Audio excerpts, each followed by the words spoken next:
વકીલે મને પૂછ્યું, મને કે હકુબા તમે વાદી હો? મેં તો હું તો ભાઈ ગઢવી છું. કોને કીધું વાદી છું? અરે ભાઈ અરજી કરી છે ને એ કહો તો ભાઈ મને ખબર પડતી હતી એમાં કોણ વાદી કોણ પ્રતિવાદી. વાદી અમે સીધી ગઢવી છે કીધું.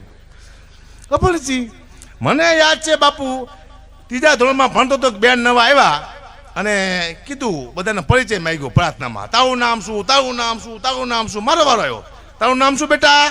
મેં તો હકો. કશું આવડે છે બેટા? મેં તો હા. શું? મેં તો હનુમાન ચાલીસા. એમ બોલતો હું કડકડાટ હનુમાન ચાલીસા બોલી ગયો. તે બેન બહુ ખુશ થયા. બધા છોકરાને ઠપકો આપ્યો, જો આ ઘડીનો છોકરો કેટલો હોશિયાર છે, આખા હનુમાન ચાલીસા કડકડાટ બોલી ગયો, શીખવાની પાસેથી. આવું બેન બેટા. પછી પ્રાર્થના પૂરી થઈ, પછી ક્લાસમાં બેન આવ્યો ને મારી માથે હાથ મૂક્યો. મને કે બેટા દાખલા આવડે છે? મેં તો ના. મને એક લાફો માર્યો, સાલા નકરા હનુમાન ચાલીસા વાંચે છે કે? બીજું બેન હું ગઢવી છું, અમે દાખલા ગણવા નહીં દાખલા દેવા આવ્યા દુનિયામાં. રામ ના હોય, કૃષ્ણ ના હોય.